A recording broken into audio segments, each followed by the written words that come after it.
SROs, though not perfect, as none of us are a symbol of safety for some of our students.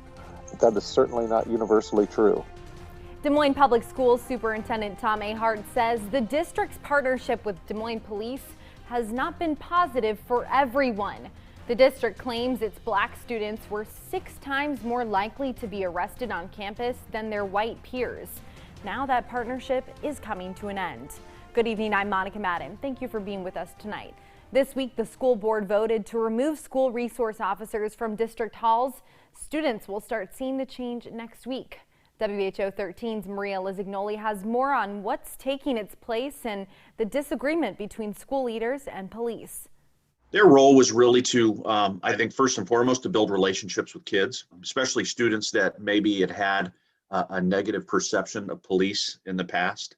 But at the same time, they were there to help add a layer of safety and security to our building in the event that something really unfortunate happened. Roosevelt High School Principal Kevin Biggs says Des Moines Public Schools have partnered with the Des Moines Police Department for more than 10 years. Each high school and some middle schools in the district would have at least one SRO, or student resource officer. Anytime there's a cop standing right there, you've got that deterrent effect of that, and you've also got the benefit of having an almost immediate response.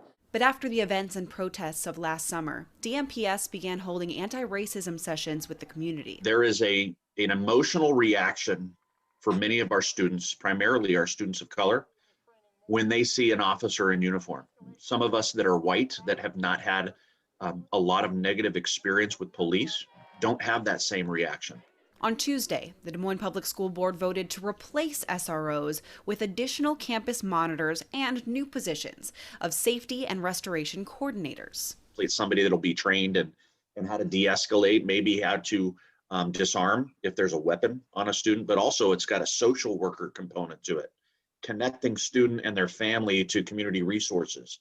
We'll make home visits. He understands some people might be nervous about the loss of law enforcement in the building. I don't think people can disregard that feeling. That is a legitimate concern. But he says these safety and restoration coordinators are trained to protect students and staff while also not contributing to a school-to-prison pipeline. Less students will be arrested in our building because of the lack of SROs. We are going to then sit down with those students and teach them skills and love them and be patient with them. They're communicating something to us that we need to find that root cause of, so we can apply the appropriate support. In Des Moines, Maria Lizignoli, WHO 13 News. DMPS says new staff hiring will begin this spring and professional development will happen over the summer.